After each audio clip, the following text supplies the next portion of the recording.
Allergy হয়ে হাত পা চুলকাতে চুলকাতে আমার অবস্থা একদম টাইট। তারপরেও গরুর মাংস ছাড়া আমার চলেই না। আসসালামু আলাইকুম, কী অবস্থা সবার? সবাই কেমন আছেন? আশা করি আলহামদুলিল্লাহ ভালো আছেন। আমিও আলহামদুলিল্লাহ বেশ ভালো আছি। দুপুরবেলা আম্মু এত মজা করে কাঁঠালের বিচি ভর্তা করছে, একটু করে কাঁঠালের বিচি আর এক লোকমা করে ভাত মুখে দিচ্ছি আর মুখের সাথে মিলিয়ে যাচ্ছে। এর পরবর্তী নিয়েছিলাম ভেন্ডি ভাজি। ভেন্ডি ভাজিটা খেয়ে নিলাম, উফ এত মজা লাগছে ভেন্ডি ভাজিটা। এর মধ্যে একটা টুইস্ট আনার জন্য কী করলাম জানেন তো? এর মধ্যে একটু মাসকালার ডাউল দিয়ে দিলাম। এবার ডাউল দিয়ে একটু মেখে খেয়ে নিলাম, মানে মুখের মধ্যে দিচ্ছি আর ডাউল আর ভেন্ডি ভাজি মানে একসাথে মিলেমিশে একাকার হয়ে যাচ্ছে মনে হচ্ছে।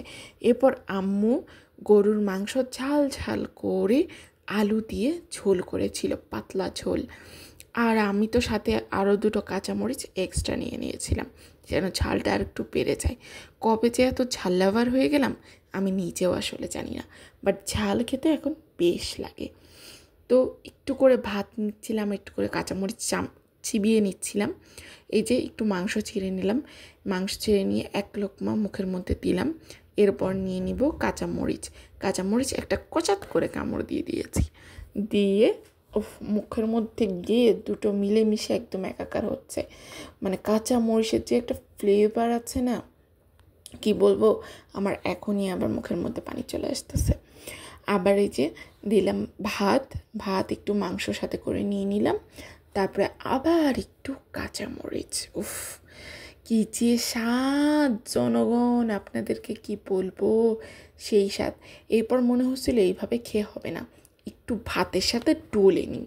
তাই সুন্দর করে কাঁচামরিচটা পুরো ভাতের সাথে ডললাম। এরপর ভাতটা কাঁচামরিচ দিয়ে মেখে নিলাম। দেখেন ভাতের মধ্যে শুধু কাঁচামরিচ আর কাঁচামরিচ, মানে ভাত যতটা না তার থেকে বেশি কাঁচামরিচ হয়ে গেছে, এরকম একটা ব্যাপার স্যাপার। এরপর একটু আলু নিয়ে নিলাম, মানে আলুর মধ্যে না মনে হচ্ছে আম্মুর রান্না করছে যে মাংসের ঝোল একদম ঢুকে গেছে আলুর মধ্যে, ঝোলে একদম টুইটুম্বুর হয়ে গেছে আলুটা মুখের মধ্যে দিচ্ছি আর কী যে মজা লাগতেছে। বাট আম্মু এক পিসই দিছিল আমাকে আলু, কী আর করবো। এরপর মাংস আবারও নিয়ে নিলাম। আমার মাংস খুবই পছন্দ আর খাওয়ার তরাসে আমি এত ভিজেছিলাম যে ওই কাঁচামরিচের মাথাটাই ফেলে দিতে ভুলে গেছি। এর পরবর্তীতে একটু মাসকালার ডাউল নিয়ে নিলাম, মাসকালার ডাল দিয়ে মাংস দিয়ে সাথে আবার একটু কাঁচামরিচ ভেঙে নিয়ে ভাতের সাথে ডলে নিলাম। মাসকালার ডাল আর একটু কাঁচামরিচের ফ্লেভার, উফ দারুণ হয়েছে খাবারটা। পরে একটু করে মাংস আবার ছিঁড়ে নিলাম, মাংসর সাথে ডাল দিয়ে মেখে একবার খেয়ে দেখবেন, দারুণ লাগে, দারুণ। তো এই ছিল আজকে আমার খাবারের মেনু। সবাই ভালো থাকবেন, সুস্থ থাকবেন আর আমার জন্য দোয়া করবেন। আল্লাহ হাফেজ।